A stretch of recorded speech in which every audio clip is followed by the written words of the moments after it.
Energy budget of respiration के respiration जो process होता है सारा, उसके नतीजे में हमें कितनी एनर्जी जो है वो प्रोवाइड होती है कि कितनी एनर्जी हम हासिल करते हैं।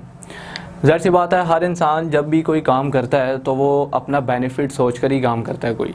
तो इसी तरह जो रिस्पायरेशन होती है वो भी यही मेन मकसद होता है कि किस तरह से एनर्जी जो है उसको कंज्यूम किया जाए और उसको यानी कि सेव किया जाए।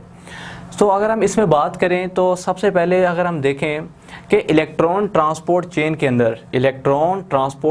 अंदर जो NADH है, जो इलेक्ट्रॉन ट्रांसपोर्ट चेन के अंदर जो NADH बनता है वो हमें देता है 3 ATP के मॉलिक्यूल्स, यानी कि इससे हमें प्रोवाइड होते हैं 3 ATP के मॉलिक्यूल्स।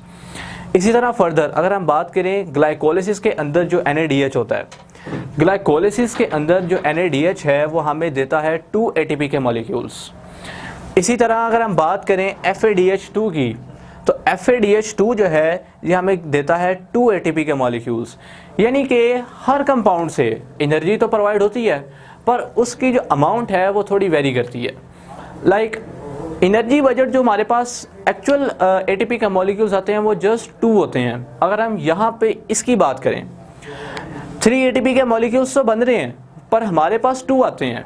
उसकी वजह, एक ATP का मॉलिक्यूल उनको इलेक्ट्रॉन ट्रांसपोर्ट चेन में ट्रांसफ़र करने के लिए ही यूज़ हो जाता है।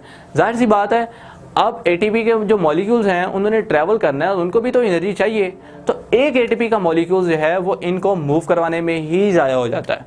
सो हमें बाय प्रोडक्ट जो नेट वेट उसका मिलता है वो 2 ATP के मॉलिक्यूल्स होते हैं। सो इससे अगर हम बात करें कि NADH जो इलेक्ट्रॉन ट्रांसपोर्ट चेन में है वो हमें दे रहा है 3 ATP के molecules, and further NADH in glycolysis ये हमें दे रहा है 2 ATP के molecules, and then FADH2 give 2 ATP के मॉलिक्यूल्स। अब अगर हम बात करें एनएरोबिक ऑक्सीडेशन ऑफ ग्लूकोज, कि हमने ग्लूकोज की एनएरोबिक ऑक्सीडेशन करवा दी। लाइक हमने डिफरेंट स्टेप्स पढ़े रिस्पायरेशन में, जैसे Krebs cycle, electron transport chain, glycolysis. तो ये जो है ये ऑक्सीडेशन प्रोसेस है। अब अगर हम ग्लूकोज की एनएरोबिक ऑक्सीडेशन करवा दें, यानी कि पहले तो की एरोबिक ऑक्सीडेशन, अब अगर हम करवा दें इसकी एनएरोबिक ऑक्सीडेशन, तो फिर होगा क्या? नेट प्रॉफिट जो होगा वो हमें जस्ट होगा 2 ATP का। उसकी वजह, इसकी वजह ये है कि एनएरोबिक ऑक्सीडेशन ऑफ ग्लूकोज के अंदर कोई भी Krebs cycle, electron transport chain ये स्टेप इन्वॉल्व नहीं होता, जिसकी वजह से हमें जस्ट एक ही स्टेप में जो ATP के मॉलिक्यूल्स मिलते हैं उनकी अमाउंट होती है 2। यानी कि जो नेट प्रॉफिट जो हमें मिलता है वो 2 ATP के मॉलिक्यूल्स होते हैं। इसके अलावा और कोई भी एक्स्ट्रा एनर्जी हमें प्रोवाइड नहीं होती एनएरोबिक ऑक्सीडेशन ऑफ ग्लूकोज के अंदर। सो अब हम ये अगर इसकी बात करें तो रिस्पायरेशन जो है, मेरे से पहली बात की गई कि respiration is energy releasing process, कि एनर्जी रिलीज़ होती है। वो एनर्जी जो रिलीज़ होती है वो आगे से फर्दर फिर यूज़ होती है डिफरेंट रिएक्शंस में और ATP की सिंथेसिस के लिए।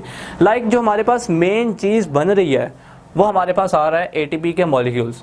ATP is an adenosine triphosphate और ये एक एनर्जी बजट है। Okay, thanks.